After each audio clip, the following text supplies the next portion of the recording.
భారత్ ఆఫ్ఘనిస్తాన్ మధ్య సత్సంబంధాలు నెలకొంటున్న నేపథ్యంలో చైనా తన కుటిల బుద్ధిని బయటపెట్టింది. భారత్ వ్యతిరేకిస్తున్న సిపెక్ ప్రాజెక్ట్ ని ఆఫ్ఘనిస్తాన్ వరకు పొడిగించాలని చైనా ప్లాన్ చేసింది. అందులో భాగంగానే పాక్ ఆఫ్ఘనిస్తాన్ మధ్య చర్చలు నిర్వహించింది. మరోవైపు పాకిస్తాన్లో ఈ సిపెక్ ప్రాజెక్ట్ ని అక్కడి ప్రజలు వ్యతిరేకిస్తూ ఉండటంతో దీన్ని ఆఫ్ఘనిస్తాన్ వరకు పొడిగించి లాభపడాలని చూస్తోంది.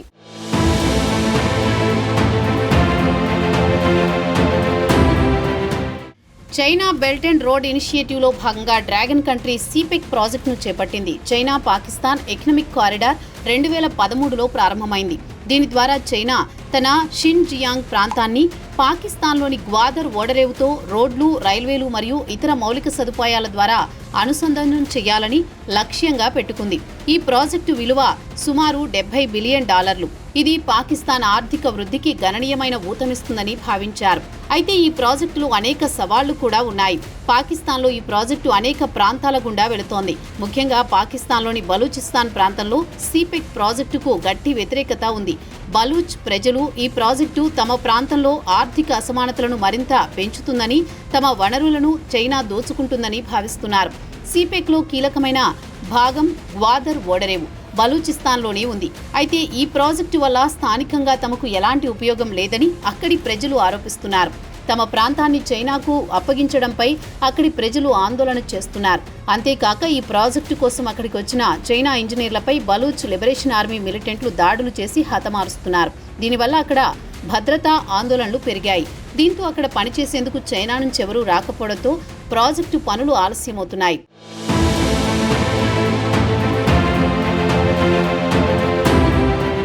ఇక చైనా తన బెల్ట్ అండ్ రోడ్ ఇనిషియేటివ్ ప్రాజెక్టుతో ఆసియా, ఆఫ్రికా, యూరప్లలోని పలు దేశాలను అనుసంధానం చేయాలని లక్ష్యంగా పెట్టుకుంది. పాకిస్తాన్ వరకు ఉన్న ఈ ప్రాజెక్టును ఇప్పుడు ఆఫ్ఘనిస్తాన్ వరకు పొడిగించాలని భావిస్తోంది. ఇలా ఆఫ్ఘనిస్తాన్ను సిపెక్లో చేర్చడం వల్ల చైనాకు అనేక ఉపయోగాలున్నాయి. మధ్య ఆసియాలో ఒక ముఖ్యమైన భౌగోళిక స్థానంలో ఆఫ్ఘనిస్తాన్ ఉంది. ఇది మధ్య ఆసియా దేశాలైన తజికిస్తాన్, ఉజ్బెకిస్తాన్ వంటి దేశాలతో చైనాను అనుసంధానం చేసే అవకాశం ఉంది. మరోవైపు ఆఫ్ఘనిస్తాన్లోని ఖనిజ వనరులు, ముఖ్యంగా రాగి, లిథియం వంటి విలువైన ఖనిజాలు చైనాకు ఆకర్షణీయంగా ఉన్నాయి. ఆఫ్ఘనిస్తాన్లో స్థిరత్వం తీసుకురావడం ద్వారా చైనా తన సరిహద్దుల్లో ఉన్న షిన్జియాంగ్ ప్రాంతంలో ఉగ్రవాద బెదిరింపులను తగ్గించాలని భావిస్తోంది. ఈ కారణాల వల్ల చైనా సిపెక్ను ఆఫ్ఘనిస్తాన్ వరకు విస్తరించాలని భావిస్తోంది. ఇదిలా ఉండగా ప్రస్తుతం పాకిస్తాన్లో కొనసాగుతున్న పనులను ఆఫ్ఘనిస్తాన్ వరకు పొడిగించడం చైనాకు తలనొప్పిగా మారింది. ఆఫ్ఘనిస్తాన్, పాకిస్తాన్ మధ్య గత కొన్ని రోజులుగా విభేదాలున్నాయి. ఆఫ్ఘనిస్తాన్ను ఉగ్రవాదుల స్వర్గధామంగా పాక్ తరచూ అభివర్ణిస్తూ ఉంటుంది. అయితే ఆఫ్ఘన్ మాత్రం ఆ ఆరోపణలను తోసిపుచ్చుతూ వస్తోంది.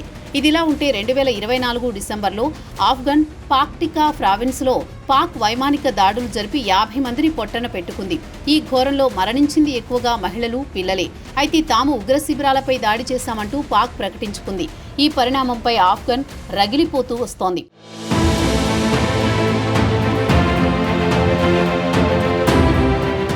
ఇలాంటి నేపథ్యంలో సవాళ్లను అధిగమించడానికి చైనా మధ్యవర్తిత్వం చేస్తూ పాకిస్తాన్ మరియు ఆఫ్ఘన్ మధ్య చర్చలను నిర్వహించింది. 2023 మే 9న ఇస్లామాబాద్లో జరిగిన త్రైపాక్షిక సమావేశంలో చైనా, పాకిస్తాన్ మరియు ఆఫ్ఘనిస్తాన్ విదేశాంగ మంత్రులు సిపెక్ను ఆఫ్ఘనిస్తాన్ వరకు విస్తరించడానికి అంగీకరించారు. ఈ సమావేశంలో సెంట్రల్ ఆసియా, సౌత్ ఆసియా విద్యుత్ ప్రాజెక్టు మరియు ట్రాన్స్ ఆఫ్ఘన్ రైల్వే వంటి ఇతర మౌలిక సదుపాయాల ప్రాజెక్టులకు కూడా మద్దతు పునరుద్ఘాటించారు. అయితే ఆ తర్వాత పాక్, ఆఫ్ఘనిస్తాన్ మధ్య విభేదాలు రావడంతో ఈ ప్రాజెక్టు అక్కడితో ఆగిపోయింది.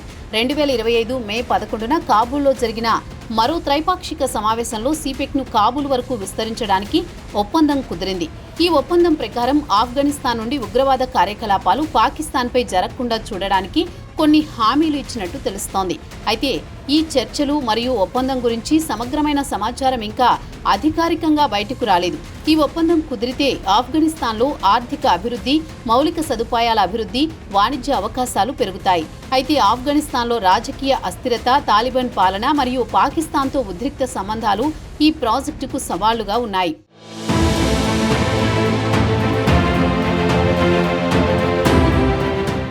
2021లో అమెరికా బలగాల ఉపసంహరణ తర్వాత ఆఫ్ఘనిస్తాన్లో తాలిబాన్ల ప్రభుత్వం ఏర్పడింది. కానీ ప్రపంచంలోని ఏ దేశం కూడా ఆ ప్రభుత్వాన్ని గుర్తింపు ఇవ్వలేదు. దీంతో అది తాత్కాలిక ప్రభుత్వంగానే కొనసాగుతోంది. అయితే చైనా, పాక్, రష్యా, ఇరాన్ దేశాలు సత్సంబంధాలు కొనసాగించేందుకు ప్రయత్నిస్తూ వస్తున్నాయి.